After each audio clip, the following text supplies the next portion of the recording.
વડોદરાની ઘટના બાદ સુરતના સાંસદ મુકેશ દલાલે કેબલ સ્ટે બ્રિજ પર સલામતી જાળી લગાવવા માટે સુરત મહાનગરપાલિકાને પત્ર લખ્યો છે। તેમણે જણાવ્યું છે કે લોકોની સલામતી અને આત્મહત્યા રોકવા માટે તાત્કાલિક પગલાં લેવા જરૂરી છે। સાંસદ મુકેશ દલાલે કેબલ સ્ટે બ્રિજ પર સલામતી જાળી લગાવવાની માંગ કરતો પત્ર લખ્યો છે। સાંસદ દલાલે પોતાના પત્રમાં ઉલ્લેખ કર્યો છે કે 2009 અને 10માં સુરતની સરદાર બ્રિજ અને સવજી કોરાટ બ્રિજ પરથી દર વર્ષે 80થી વધુ લોકો આત્મહત્યા કરતા હતા। આ સમસ્યાના નિવારણ માટે તમારે તમામ નદી પુલો પર સલામતી જાળી લગાવવાનો નિર્ણય લીધો હતો, જેના પરિણામે આત્મહત્યાની ઘટનાઓમાં નોંધપાત્ર ઘટાડો થયો હતો। હાલમાં સુરતની શોભા વધારતી કેબલ સ્ટે બ્રિજ પર સલામતી જાળી નથી, જેના કારણે આત્મહત્યાનું જોખમ વધી શકે છે।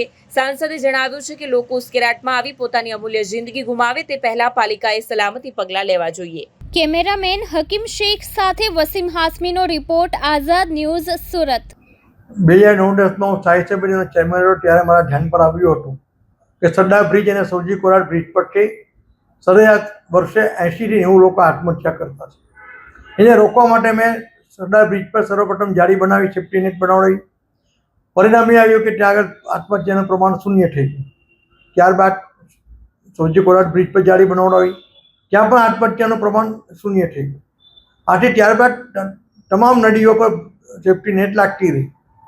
હું જ્યારે સ્થાયી સમિતિ ચેરમેન હતો ત્યારે 2010માં કેબલ સ્ટે બ્રિજનું નિર્માણનું કામ મંજૂર થયું હતું અને 2018માં એનું લોકાર્પણ થયું હતું। પણ હમણાં ધ્યાન પર આવ્યું છે કે આ બ્રિજ પરથી પણ ઘણા લોકો આત્મહત્યા કરતા જોવા મળ્યા છે। તેનું કારણ જોવા મળ્યું કે આ બ્રિજ પર સેફ્ટી નેટ લગાવવાની રહી ગઈ છે।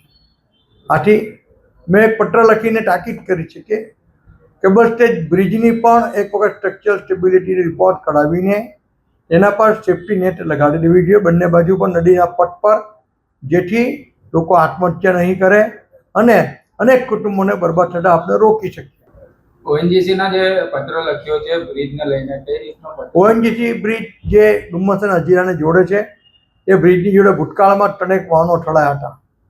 આથી એના સ્પાનને નુકસાન થયું તેવી સંભાવના છે। આ બ્રિજ પરથી ફોર વ્હીલર્સ ઘણા પસાર થાય છે અને હજીરાની ઘણી બધી મોટી ઇન્ડસ્ટ્રીના ભારે કમ વાહનોની આ બ્રિજ પર દિવસ રાત અવર જવર રહેતી હોય છે। સાહેબ, આથી મારું માનવું છે કે એક વખત આ બ્રિજની ફરી એક વખત સ્ટ્રક્ચરલ સ્ટેબિલિટી રિપોર્ટ કઢાવી લેવો જોઈએ। બ્રિજ પણ 30 વર્ષ જૂનો છે, જેથી ભવિષ્યની આપણે કોઈ જાનહાની હોય તે આપણે ટાળી શકાય। સાહેબ, પત્ર લખ્યો છે, તંત્ર વાત સાંભળશે કે પછી વડોદરાની ઘટનાની રાહ? નહીં, મને લાગે છે કે તંત્ર જરૂર વાત સાંભળશે।